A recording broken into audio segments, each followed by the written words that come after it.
Hello बच्चों, तो आज हम देखने वाले हैं अनुप्रास अलंकार।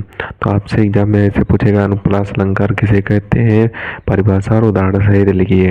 या फिर अनुप्रास अलंकार की परिभाषा या उदाहरण और स्पष्टीकरण भी लिखिए। कभी कभी आपका स्पष्टीकरण भी पूछ देता है, तो हमने स्पष्टीकरण भी लिख दिया है, लेकिन कभी कभी पूछता है। आप इसे एक बार पढ़ लेंगे तो आपका तैयार हो जाएगा। तो इसकी परिभाषा में दिया हुआ है कि जहाँ समान वर्णों की बार बार आवृत्ति हो वहाँ अनुप्रास अलंकार होता है।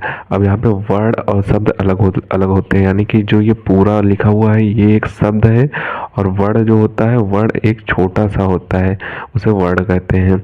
और कहीं कहीं ये डिफिनीशन ऐसे दी होती है जहाँ पे समान व्यंजन वर्णों की बार बार आवृत्ति होती है, तो वो भी सही डिफिनीशन है और ये भी सही डिफिनीशन है।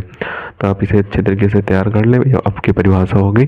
अब उदाहरण देखते हैं। तो उदाहरण में दिया हुआ है कि रघुपति राघव राजा राम।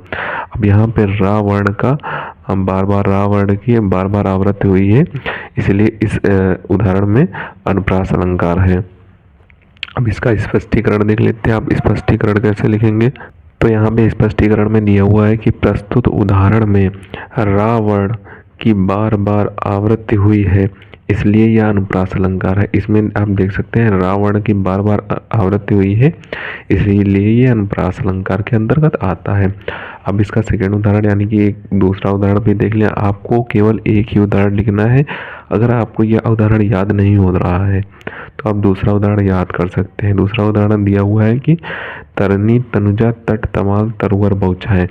अब इसमें ता वर्ण की बार बार आवृत्ति हो रही है, इसलिए यह भी अनुप्रास अलंकार है। आपको केवल एक ही उदाहरण याद करना है और एक ही लिखना है। वहाँ जाकर आपसे परिभाषा और उदाहरण पूछेगा, स्पष्टीकरण नहीं पूछता है। कभी कभी स्पष्टीकरण पूछ देता है, ज़्यादातर केसेस में नहीं पूछा जाता है।